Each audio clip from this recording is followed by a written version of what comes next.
hear anything.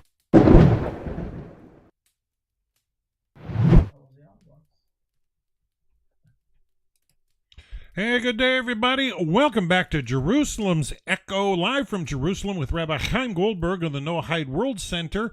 We last met a couple weeks ago where we went through the introduction on the 8 chapters of the Rambam, and I believe we'll be diving into chapter 1 today. Let's just jump right in and say hello to the Rabbi. Shalom, Rabbi. You're live on the air. We're going to turn the class over to you, sir. So good to be with you again. We hope you're all well in Jerusalem and Israel. Good evening, everybody from Jerusalem. Basically, we're not on a personal level. I'm fine, thank God, with my family. But it's not easy days. But with the help of God and with the assistance of us fighting against the evil, so we will win. At the end, we will win, even if it will take a long time. You had a wedding this week? Don't tell all the secrets. I guess. Yes. Thank God, one of my kids got married, and it was wonderful. Thank God. Excellent. Yes, with a lot of blessings, a lot of joy. It's a bit. I will say the truth is, it's a bit hard. He had good friends that part of his team in the army. Some of them got killed in Gaza. He had a lot of miracles. This is life. So it was a bit. It was a bit. I will say mixed with the feelings, but this is what we have. Excellent. Okay, let's dive inside. Yes, basically we're starting chapter 1, and I need to say a few words, and then we'll go inside. Those 8 chapters that we're going to learn now of the Maimonides, they are the opening of the ethics of the fathers. Now, the ethics of the fathers, there is no doubt that also Noahide can learn it. Okay, there are other parts of the Torah that there are a bit of the, I will say, debates between the rabbis if you can learn it or not. But the ethics of the fathers, everybody can learn it, and it's very important to learn it. When the Hebrew tradition is giving some sort of, I will say, a balance between 3 relations that each person have with the world. Okay, one is the relation that he have with himself. Each one of us, when we move the device of the phone outside from us, so we're starting to speak with ourselves. Basically, usually we see that when we go to sleep. Each person have some debates, questions, arguments, discussions, whatever it is with himself. Also, if you have a spouse, it's also part of him.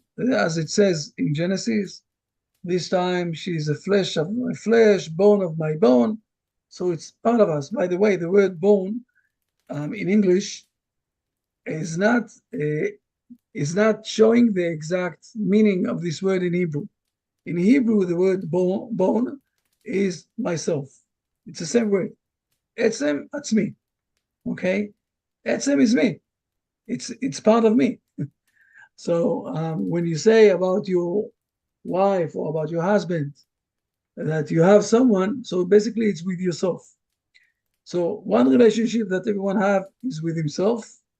Second relationship that we have with our friends, like we're sitting here now together in a Zoom room, so we need to respect one each other, whatever it is. And the third part is the relation that we have with the authority. Okay, it could be father and mother. It will exchange after that to the teachers, to the boss, and to the big boss, okay, God in this world. So those are the 3, I will say, relationship that we, from the beginning, we have. And the Hebrew tradition is giving the right balance between all of those parts. And for that, as an opening, we have few chapters of the Maimonides, who is explaining to us few fundamental issues. So let's dive inside. We're going now to chapter number 1. This is, I think it's here. No, it's here. Sorry, here it is.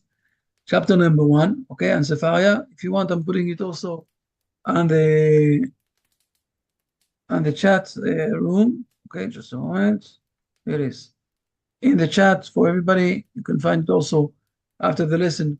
Keep this link. You can find it there. And we need to do it step by step. I will say something as a statement, and then we will start to see it inside. There are two main paradigm. How do you say this? I know to say it in Hebrew. Paradigma. Okay. The foundations. Paradigm. Okay. Foundations. Paradigm that we need to understand when we speak about ethics. The first one, and this is what we're going to learn today also, is that the human being, he is a one unit. We need to understand why. That's all we need to understand. He is one unit. And the second thing is that each person have the ability of free choice. Those are the two paradigms that you must have if you want to speak about ethics, and that we're going to be judged about our behavior. So let's start reading, and I will explain a bit more and more. Okay, please. Let's read the first paragraph. Done. Okay, chapter 1, concerning the human soul and its faculties. Know that the human soul is one, but that it has many diversified activities. Some of these activities have indeed been called souls, which has given rise to the opinion that man has many souls, as was the belief of the physicians, with the result that the most distinguished of them states in the introduction of his book that there are 3 souls, the physical, the vital, and the psychical. These activities are called faculties in parts, so that the phrase parts of the soul, frequently employed by philosophers, is commonly used by the words parts. However, they do not intend to imply that the soul is divided into parts, as are bodies, but they merely enumerate the different activities of the soul as being parts of a whole, the union of which makes up the soul. In a moment, he's going to expand this a bit. But first of all, let's understand the principle behind it. Okay. If we will accept, I will say like that. We know that in the body itself, we have different components. We have different parts, and each part is responsible for something else. The kidneys are not part of the bones. Okay, the kidneys, they're doing something very important. We can pray for Bart and others that the kidneys will be, healed and nothing will be in a wrong shape. Because if they will be in a wrong shape, then we need to go to the hospital so they will fix it for us. So with the blessings of us, of everybody, that everybody will feel good with these kidneys. The kidneys is not the stomach, and the stomach is not the lymph. Each part is doing something else. But we can't say that the human being, I will say in a moment, is going to go inside to all sorts of parts of the human being. It's not different identities. It's one full unit of the human being. And we need this mainly for the most important thing is that nobody will put the responsibility on something else. No, this is not me. With the kids, sometimes they're smacking each other. And he's saying to him, why did you give me a smack? Why did you hit me? And he says, no, it wasn't me. It was my hand. So in this way, if we will say that the human is not one person, one unity of everything, that is as a united thing, so he will throw the responsibility of his behavior to others, to something else, to other parts of it. Why do we say that he is not in different parts? If you will go to the source, okay, that each one of us started, we have the seed of the husband, of the male, and also the seed of the female. But it's one. It's one that only after 40 days inside the mother's womb is starting to be divided to all sorts of things. Before that, it's, it's the truth is it's starting to divide it a bit earlier, but it's all have, every part of this seed have the potential to be something else. Only after a few days, usually we say 40 days, but only after a few days, we're starting to see that part of this seed became the kidneys, and another part became the length, and another part became the bones, and something else became the brain.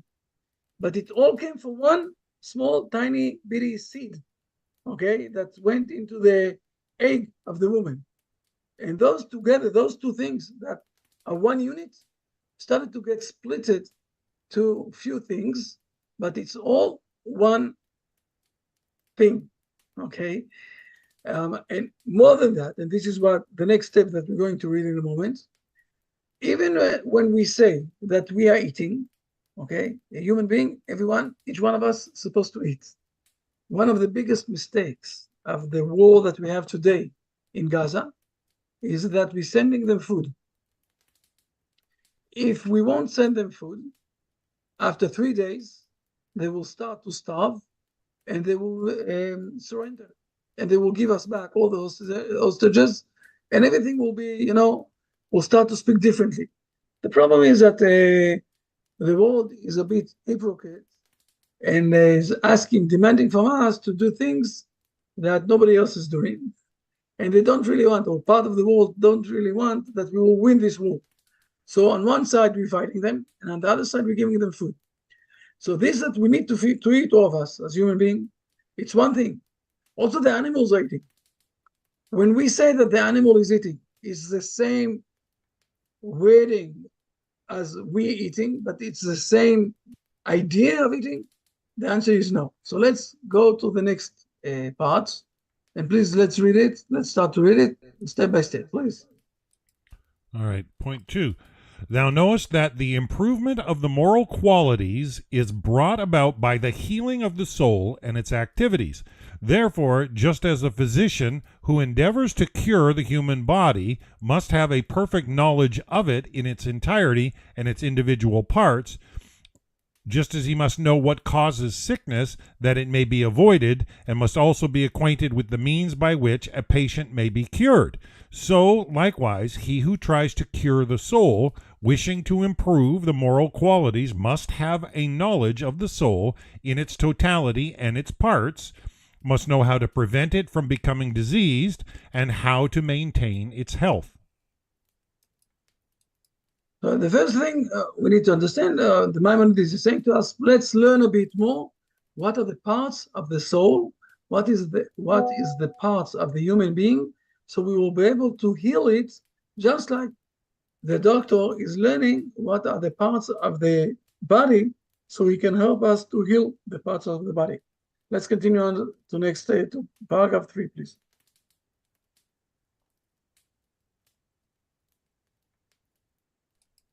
Welcome.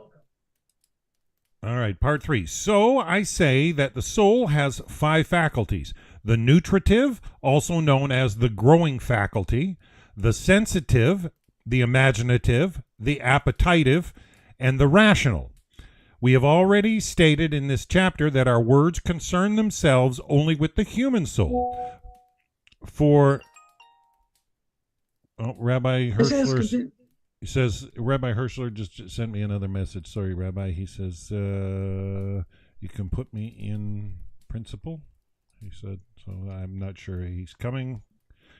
We have already stated in this chapter that our words concern themselves only with the human soul, for the nutritive faculty by which man is nourished is not the same, for instance, as that of the donkey or horse. Man is sustained by the nutritive faculty of the human soul. The donkey thrives by means of the nutritive faculty of its soul, and the palm tree flourishes by the nutritive faculty peculiar to its soil.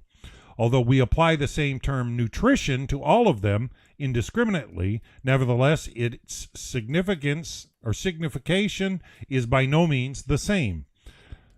In the same way, the term sensation is used homonymously for man and beasts, not with the idea, however, that the sensation of one species is the same as that of another, for each species has its own characteristic soul distinct from every other, with the result that there necessarily arises from each soul activities peculiar to itself.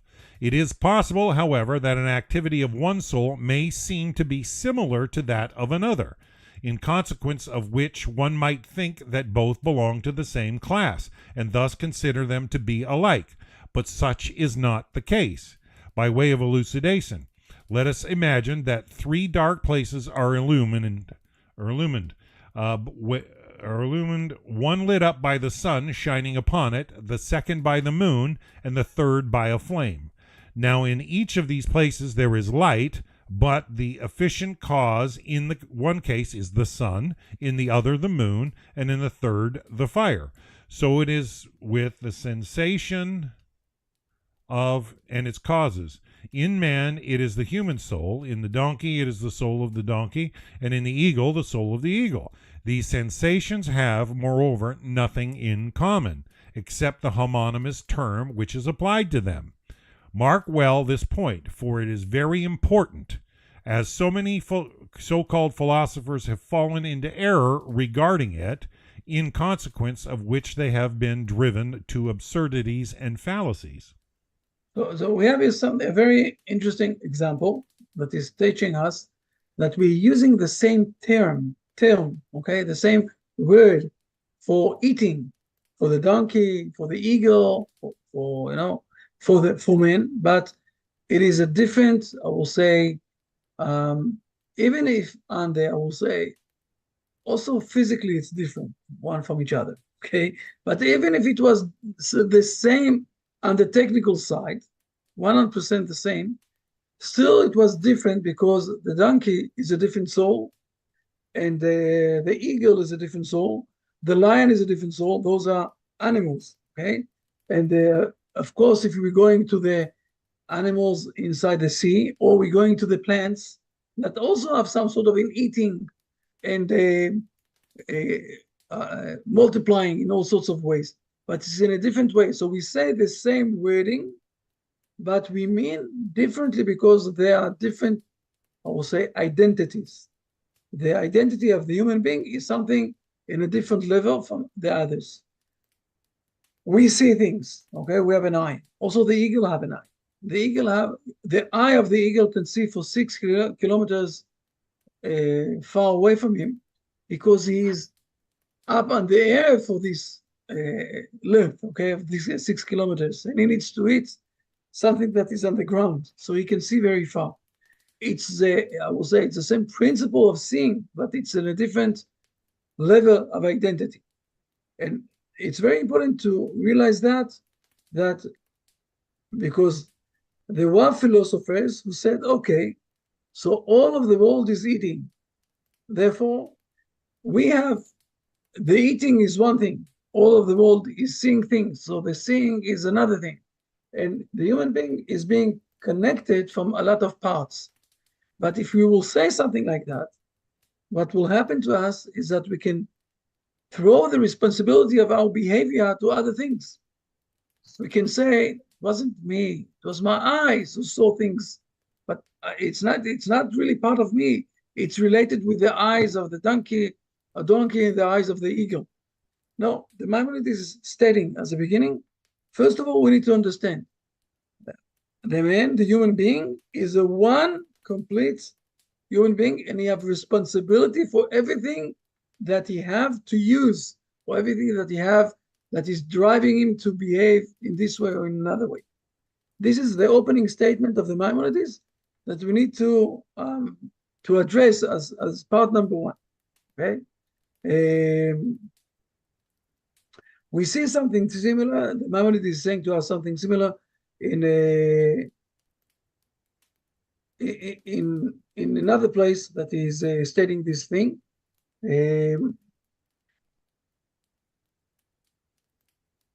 But it's more, never mind the quote. I can give you the quote from somewhere else, from the Chot Yesodei Torah, whatever it is.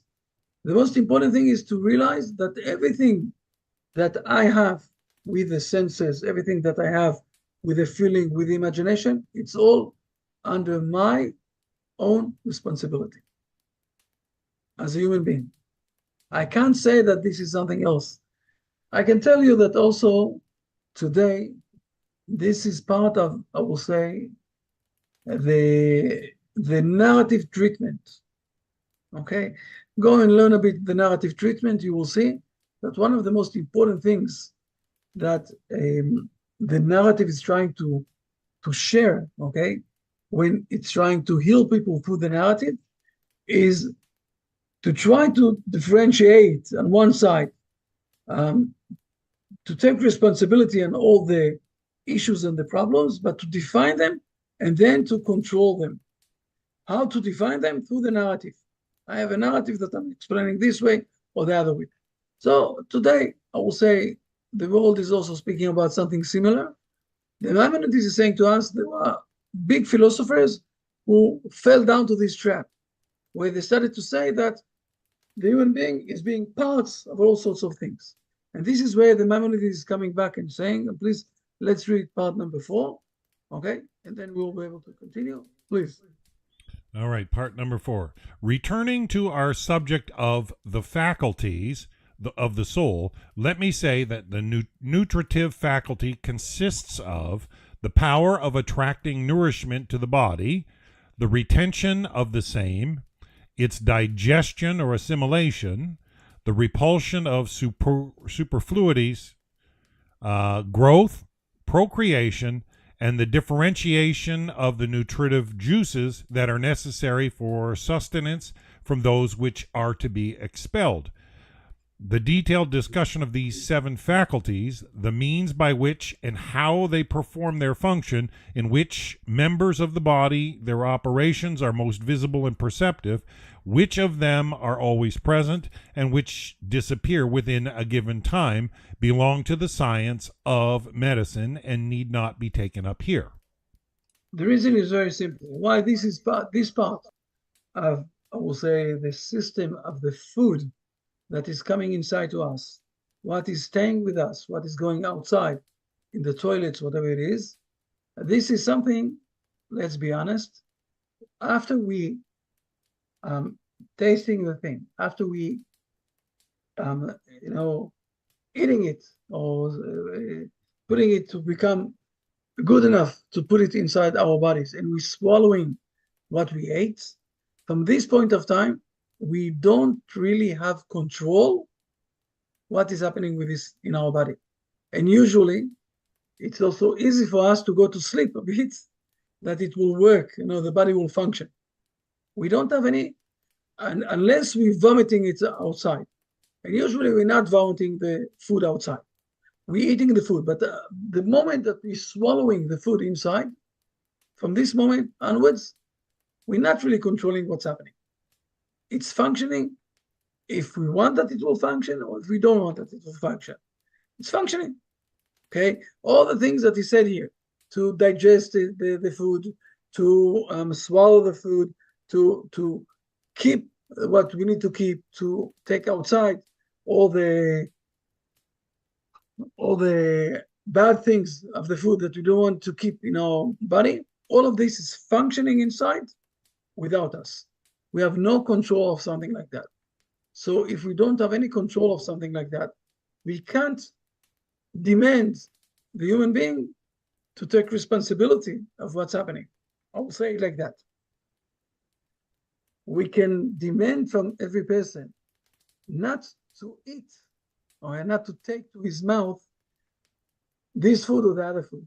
But after he took it inside his mouth, that's it. It's part of him. Part of it will stay with him for 6, 7, 8 years. I don't know how long.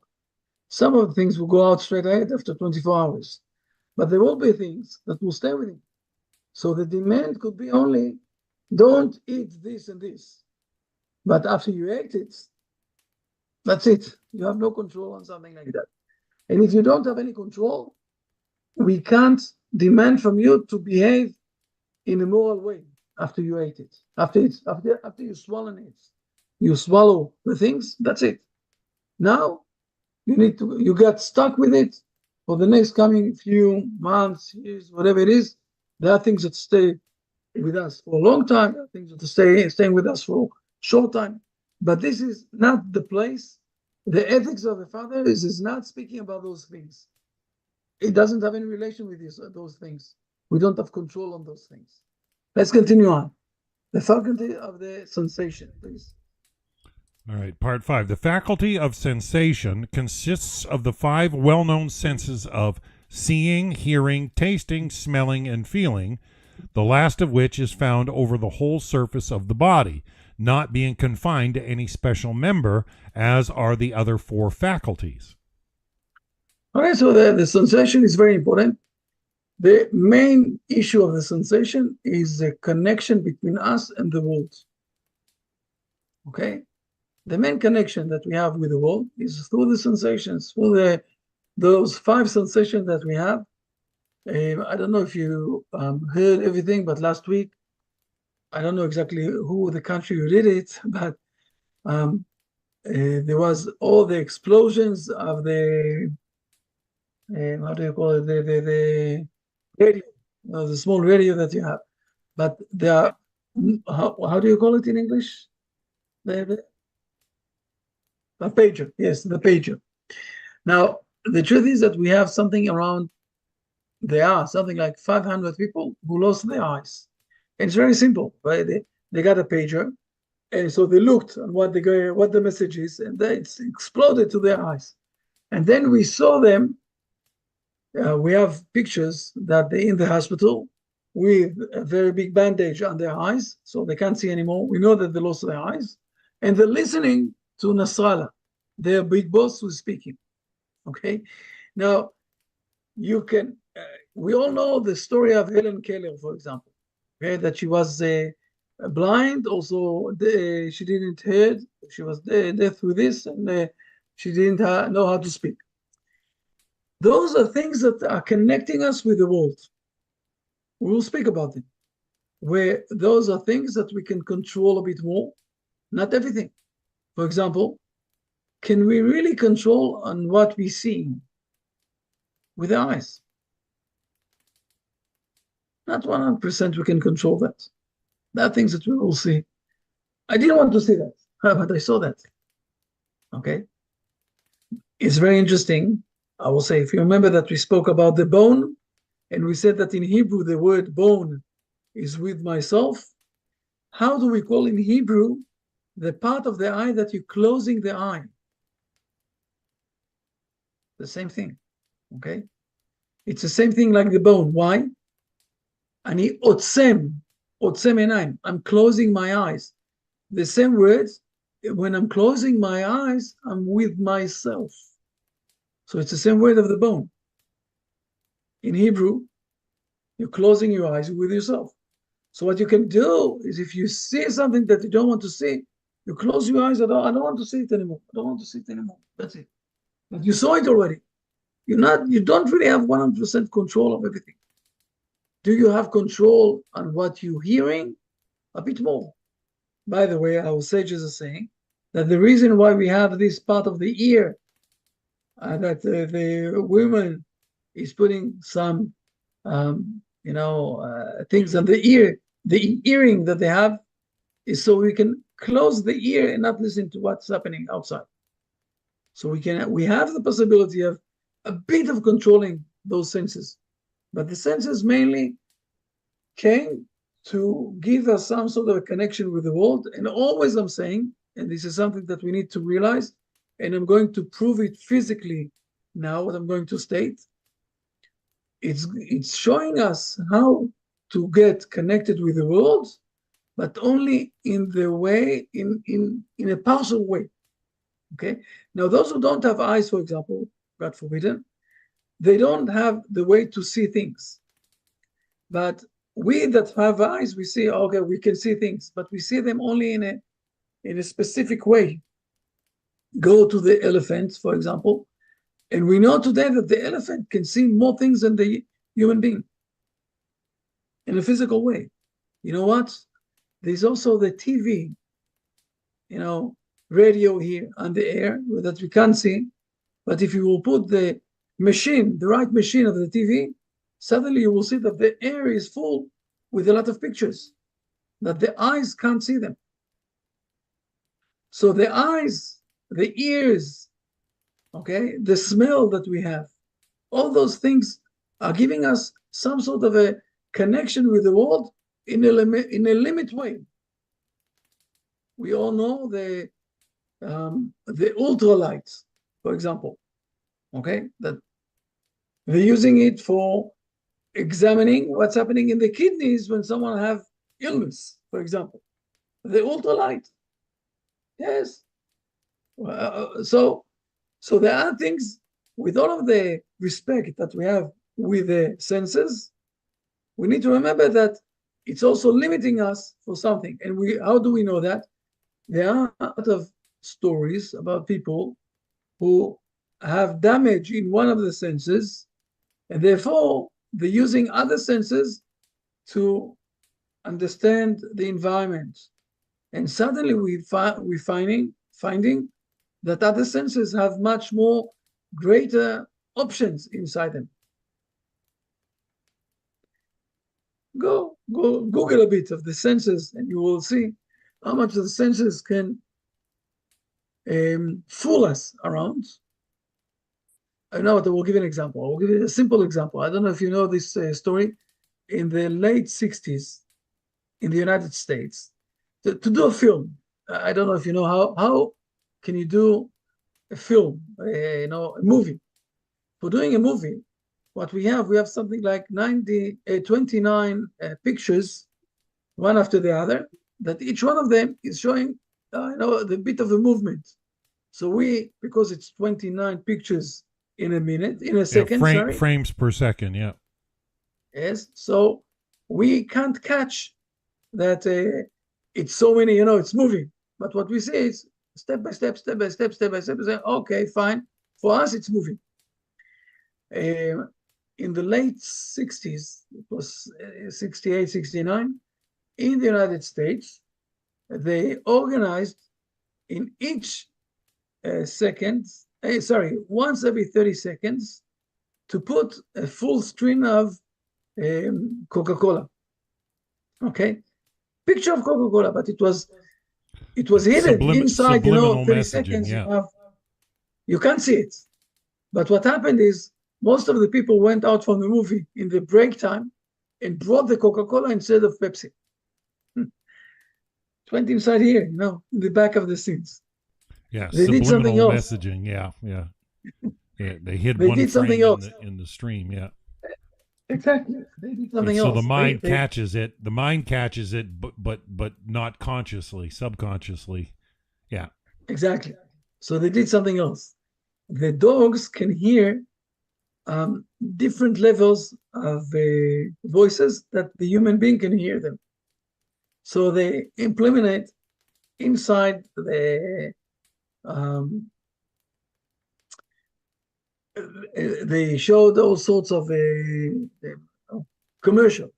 Okay, so they took also a commercial of food for dogs, and when they showed this commercial, they also implement inside the commercial the whistle of the dogs, not the human being. So us as human being, they sat down in front of the TV and they didn't hear anything weird, but the dogs started to bark, started to come inside, looked on the TV, whatever it is, because it was whispering for them.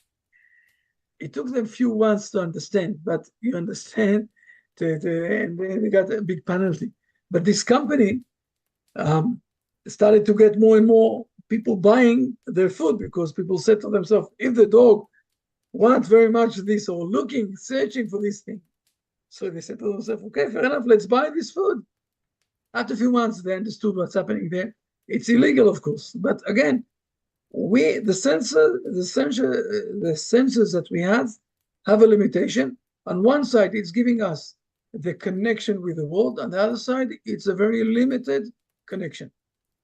It could change our perspective, a lot of things. Okay, so we spoke about the senses. Let's continue on, okay, to the imagination part. Please, just a moment. Okay, please, done. Okay, point 6. The imagination is that faculty which retains impressions of things perceptible to the mind after they have caused or ceased to affect directly the senses which conceive them. This faculty, combining some of these impressions and separating others from one another, thus constructs out of originally perceived ideas some of which it has never received any impression, and which it could not possibly have perceived. For instance, one may imagine an iron ship floating in the air, or a man whose head reaches the heavens and whose feet rest on the earth, or an animal with 1,000 eyes, and many other similar impossibilities which the imagination may construct and endow with an existence that is fanciful. Okay, now, first of all, it's amazing to see that the Maimonides is writing 800 years ago, 850 years ago, about, okay, an iron ship floating in the air. Today, we know that it's happening, right? We have a 60-ton airplane that is going on the air. In the Maimonides' time, it was only imagination. It's reminding me always when I'm reading this, Jules Verne, okay, that wrote the 20,000 mile under the water. And after 10 years, people got the imagination how to build it up, those submarines, okay, that we have. So in those days, it was very imaginary thing to think that there will be an iron jeep on the air. Today, we know how to do that. But there are things that are very imaginary, imagination that is being, what it's very interesting that he's saying here, that it's going step by step, okay? You can't imagine, you can imagine few things differently, one from each other, but you know them, and you're just combining them together. So it's starting to become something, a bit weird, a bit something that is not in this world. Some of the things that he's describing, we have a lot of science fiction, say like that, or imaginary stories, like, for example, we all know the Harry Potter series. Okay, it's all imagination. But there are people who are very devoted for this. But it's an imagination of J.K. Rowling that was sitting down without any penny in her pocket and wrote this book, and suddenly she became one of the most famous people in the world. But he have a very important note here, and he's going to remind the Mutakalamin. Mutakalamin is a group of people of the Muslims, okay, in those days that were very philosophers, okay. In this regard, please. Seven. 7, okay. In this regard, the Mutakalimim, they are like Muslim sages, yes, have fallen into grievous and pernicious error, as a result of which their false theories from the cornerstone of a sophistical system which divides things into the necessary, the possible, and the impossible, so that they believe and have led others to believe that all creations of the imagination are possible, not having in mind, as we have stated, that this faculty may attribute existence to that which cannot possibly exist. Okay, so basically the Maimonides is saying to us, not everything that you imagine in your mind must happen. It might be that there will be things that won't happen ever. You can't bring them to reality. It's only part of the imagination. Today we know, exactly, illusions. Today we know, with the research that we did about the world, not me, I'm not a part of this research, about dreams, we know that you can put inside 2 to 3 seconds 2 to 3 seconds, not minutes, seconds. A full, also when you sleep, when you are asleep, a full dream that might even happen in 60 years. Okay, so I will say the imagination can bring us to everywhere. Okay, we know Albert Einstein said the logic will bring you from A to B. The imagination will bring you from A to everywhere. Yes, we need to be careful not to be relying too much on the imagination on one side. On the other side, we do need the imagination to expand our limitations. We spoke about this in the Kuzari. Let's continue on to the next part that Maimonides is saying. Okay, please. Okay, part 8. The appetitive is that faculty by which a man desires or loathes a thing, and from which there arises the following activities: the pursuit of an object or flight from it, inclination or avoidance, anger and affection, fear and courage, cruelty and compassion, love and hate, and many other similar psychic qualities. All parts of the body are subservient to these activities, as the ability of the hand to grasp, that of the foot to walk, that of the eye to see, and that of the heart to make one bold or timid. Similarly, the other members of the body, whether external or internal, are instruments of the appetitive faculty. I will say it in our words of our days. Okay, basically what he is saying here, that there are all sorts of needs and feelings that is awaking us to behave, to want to eat, to want to that is bringing us to the anger, to all the parts. Basically, this is the main part that the ethics of the Father is speaking about. I will dive inside for something that is not writing here, but we need to understand it. There are a few levels of the willpower that we have. The first level is a very animal side, we'll say it like that, okay? I see a good cake and I want to eat it. Everything is coming up from there, and saying to myself, I can smell the cake or something like that. It looks nice in my eye, and I want to eat it. Now, this is a very outside part of the wheel that I have. It's a very on the surface side, and this is what he's speaking about, the appetitive part of the wheel. There are more inside when you're diving inside with yourself, and when you're learning a bit more about yourself, you can understand that you have other inside parts of the wheel. For example, when someone wants to build up a family, this is already a will with much more profound side of the will that is controlling other things that you will do for raising up a family. For example, you're going to work because you need to have a stable place or a stable way of living, not only for yourself, also for your kids. You are willing, the woman's side, okay, you are willing to do, to have for 9 months inside yourself a baby that will grow up, another body, and to have this hard part of giving birth, because you want to grow up the family, that you will have more than just yourself.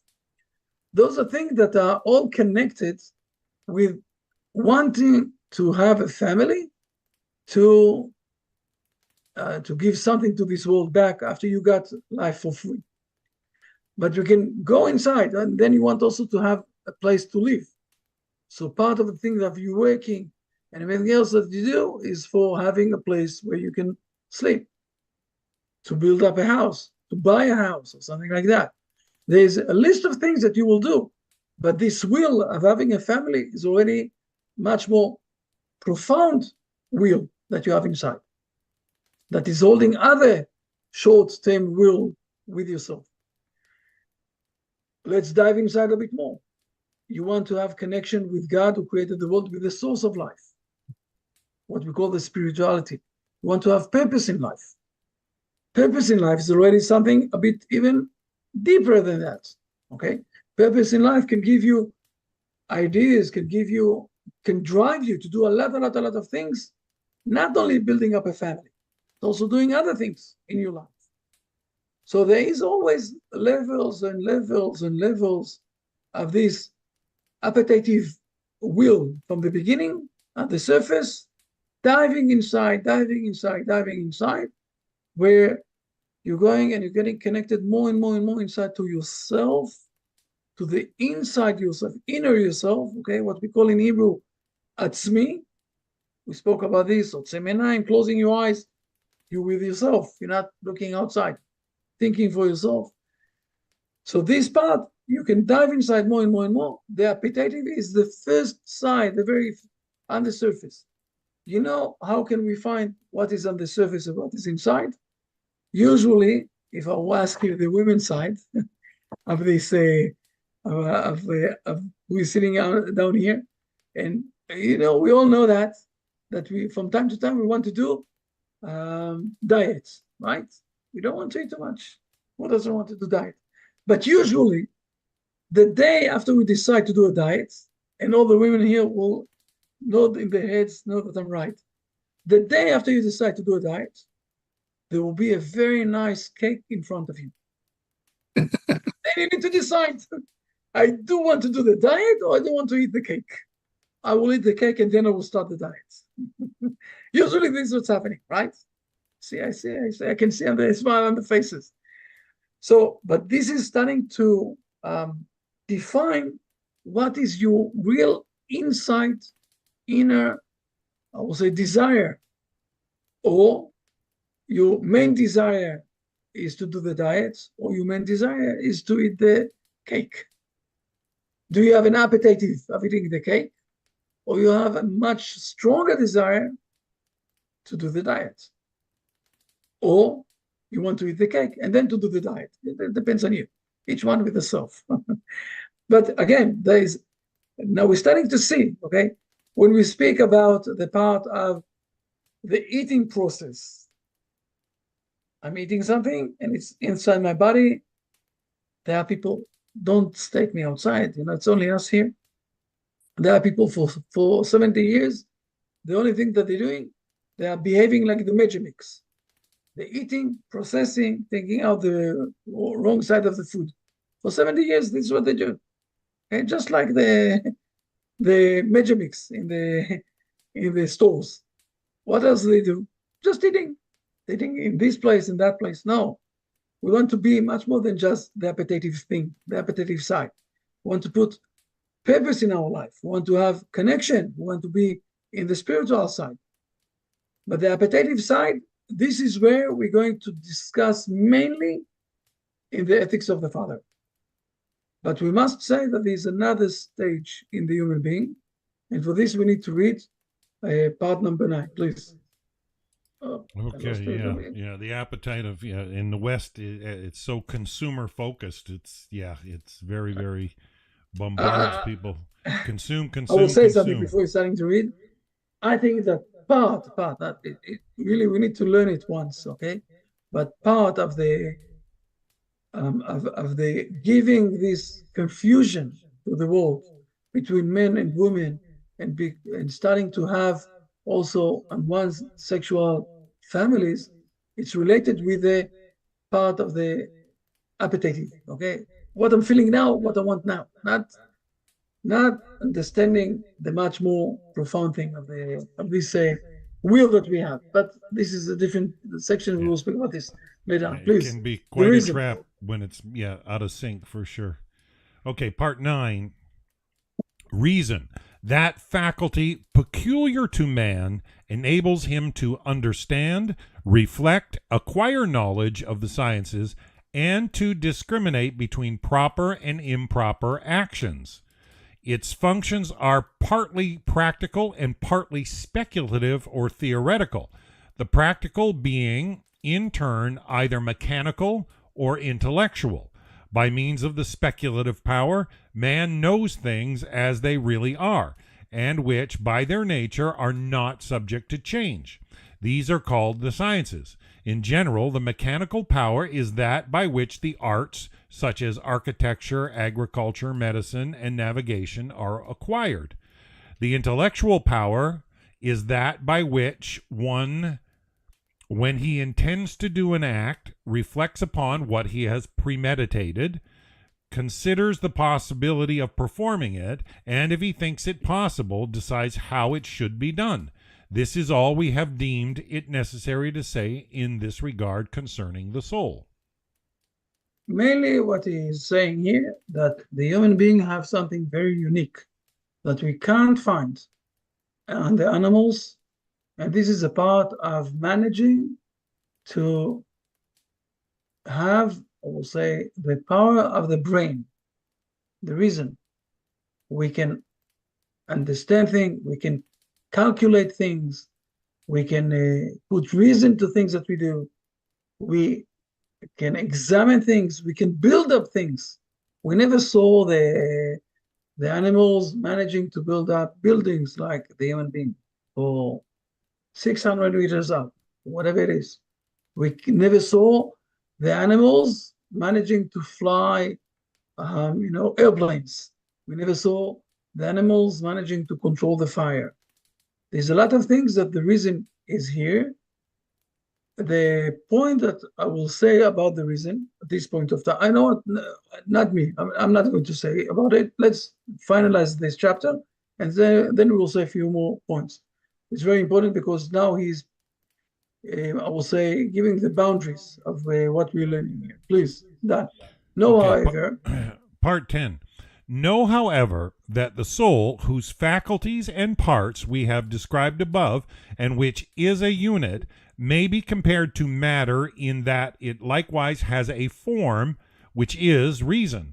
The form, reason, okay, sorry, continue, please. Continue till the end. The form or reason does not communicate its impression to the soul. Then the disposition existing in the soul to receive that form is of no avail, and exists to no purpose. As Solomon says, also in the want of knowledge in the soul there is nothing good. This means that if a soul has not attained a form but remains without intelligence, its existence is not a good one. However, this is not the place for us to discuss such problems as that of form, matter, and the number of different kinds of intelligences, and their means of acquisition, nor is it necessary for what we have to say concerning the subject of ethics, but is more appropriately to be discussed in the book of prophecy, which we mention elsewhere. Now I conclude this chapter and begin the next. The main point, okay, that he is finalizing, and it's very important to understand what he built up here. The moment he started with this, that we are one person. We are one unit. He's reminding this here also, in which is a unit, okay? All of us, all those parts that we have, those that we don't really control them, like the food system, those that we more control them, like the bon appetit, the thing that is driving us, what we want to do, what we desire to do, and the part that is one step ahead from everything else. The part that is one step ahead from everything else is the reason side. The reason is giving basically the form of the human being. The difference between people will be how much in depth, how much you're working hard to understand what's happening in this world, to have the connection and the relation with the creator of this world.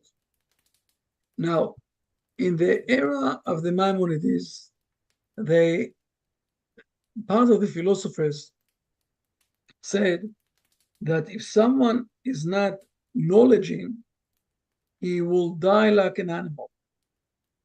Nothing worthless is useless. Therefore, it was very important for them to say that you need to learn.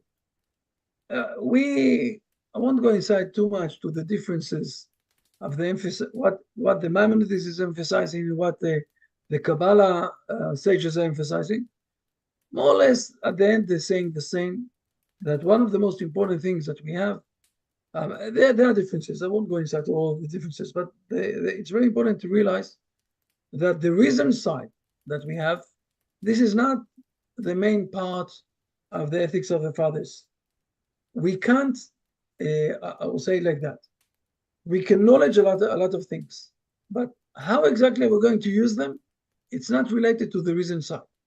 It's related to the behavior that is being built up with the ambitions and with what we called before, okay, not the reasons we called before, the appetitive thing. The what I want, what is my desire. So it could be on the surface level, it could be on the inside level. All the rest of the things that we have, if it's the lower things like whatever we eat, or the imagination side, or the upper level like the reason, those are things that are not related for the ethics of the fathers. The ethics of the fathers is speaking about how to build up yourself as a human being and not to be as an animal that when the lion is hungry, okay, he's not waiting that the limb that he's eating now will die. He's eating it.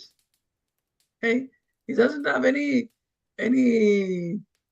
that is stopping his bon appetite, okay, to eat from whatever it is in front of him.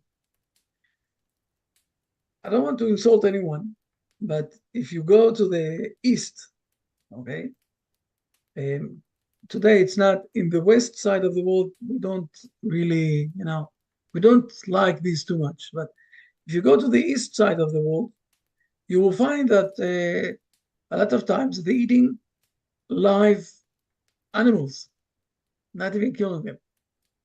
Okay, now I won't go inside. The truth is that 3,000 years ago, we were all like that. Okay, all the human being was in this level, but we moved something since then. The ethics of the Father is speaking about building up us as the part of the human being that is going to do the differentiation, not in the reason. In the reason, we are different from the animals.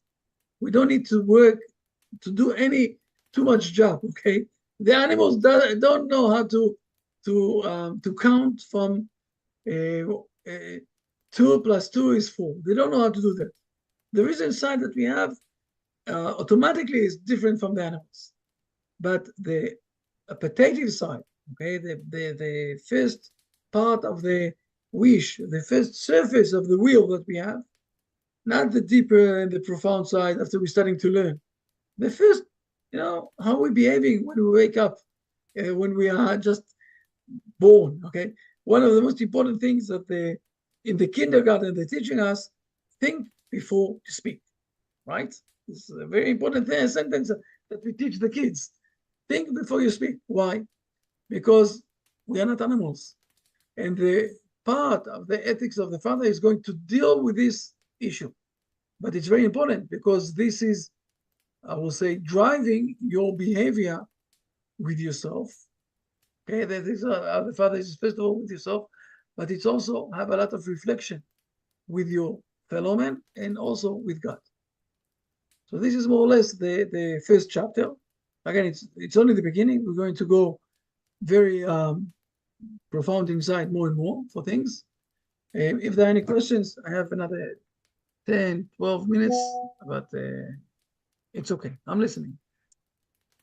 Not everybody together. I have a question, Rabbi. I know, Jacob, of course. If you don't have any questions. But thank you for your teaching. About the souls, in Hebrew, they talk about the nefesh, the ruach, and the neshama, these three parts of the soul. And I wondered how these are connected. Maybe if the nefesh is connected to the sensing and the appetitive and the ruach to the reason.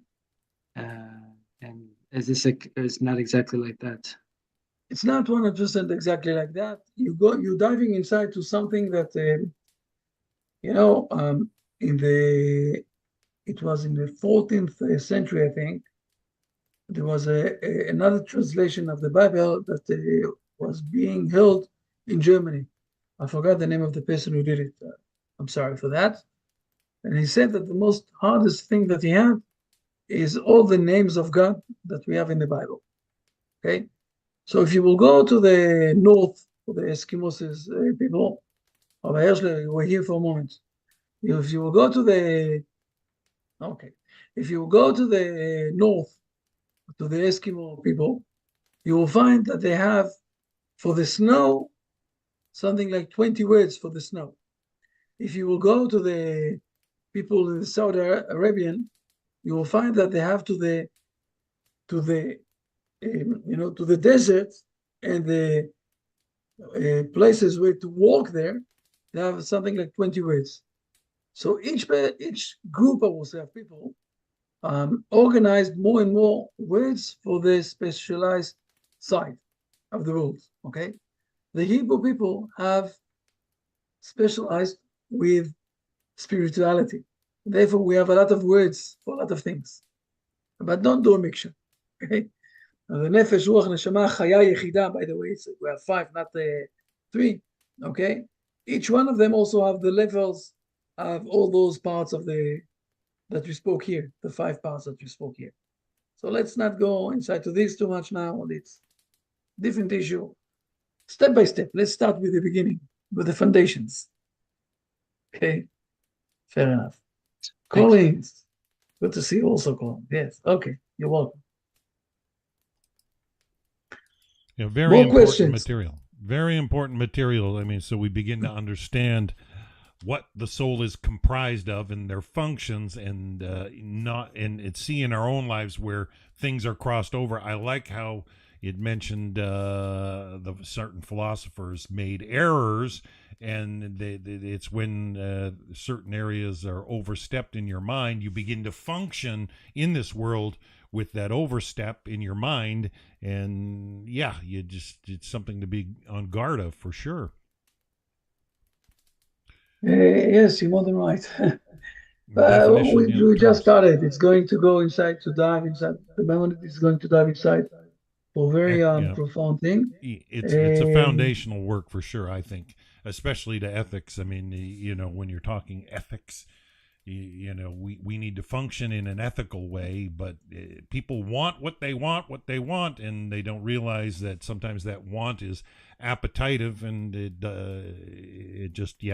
got to be put under control and checked. Like you said, the lion who's hungry, he'll just tear a limb off a zebra and just keep eating. He's not going to wait till the animal's dead. I mean, realistically, we have that ability for self-control that the animal kingdom just doesn't have. When they're driven by their instinct. Exactly, and it's yes, and this is how we can build ourselves to a different level. We also need to learn a bit what is the source of the. I don't know if you know, for example, in the old Greeks, the strong Greeks said that all of this ethics that we have, it's something that was invented by the weak people. It's interesting. Think about this for a moment, okay? They said, look, they didn't want the restriction. Yeah, we're strong. We will do whatever we want to do. Only the weak people who have no possibility of, controlling us, they speak with us about try to control yourself, don't use all the power that you have, whatever it is. It's interesting. It's a good question. It's some sort of a homework that I'm giving you for next week. It's a good question to ask yourself. What exactly is the source of ethics? There are a few answers. Go to the Gemini, ask, in the AI a bit, and they start to learn that you will see. The philosophers of the world said a lot of things. The Hebrew people have a different question for all of the others, as usual. Comes down to holiness, doesn't it? What is holiness? But think about this for a moment. What exactly is the reason? When it started to who invented this thing of ethics, moral, ethics, whatever it is? Justice, yeah. Justice and mercy, yeah, for sure. I mean, there's definitely ethics is such a deep topic, but it's something we all need to integrate. If not, you end up with people that want things that are not ethical, and they miss the mark. And yeah, realistically, if you don't understand the ethics, you know, you're like that lion who just tears away at its prey, and a lot of people don't realize they function that way, even though they might appear kind and sweet. And the reality is, you know, there's no control. They just, you know, I heard or was reading in one book about how people need to put themselves in check if they expect or want all the good in this world and in the world to come. They've got to put themselves in check and say to themselves, realistically, you know, what makes them think they're entitled to all good, always, at all times, and shun anything that they perceive as negative. And the reality is the lessons of life come through a lot of harsh realities, but those harsh realities, Hashem's teaching lessons through it often. We'll learn this. Okay. Next week, hopefully, we will have a meeting next week with the permission. The last one probably before the holidays, right? Before Rosh Hashanah, of course. Before Rosh Hashanah. Yes, basically, we will have a meeting. It's 2 days, 3 days before Rosh Hashanah, and I'm urging you to go to listen to the sound of the shofar, the sound of shofar, like someone graphical that the song, whatever it is. I will send you a link for this nice song. We'll speak about Rosh Hashanah next week. Fair enough. I love this book, though. The 8 chapters, beautiful, beautiful, beautiful work. Foundational, and I think I encourage every Noahide to read it. It just gives you bedrock understanding, especially how to deal with yourself, the way you function in this world. And yeah, excellent, excellent material. I look forward to hearing more about it, Rabbi. So Hashem willing, we're on for next week, and hopefully, yes. Have a blessing week with the help of God, with everything that will right.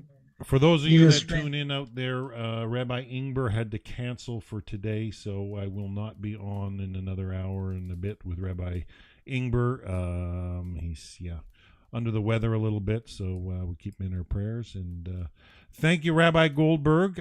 So until next week, we'll continue with chapter 2 of the 8 chapters of the Rambam. Excellent material. Learning ethics, you can't go wrong. So till then, have a wonderful, wonderful week, everybody. Bye for now. Thank you. Bye. Great week. Thank you very much. You too. Thank you. Bye.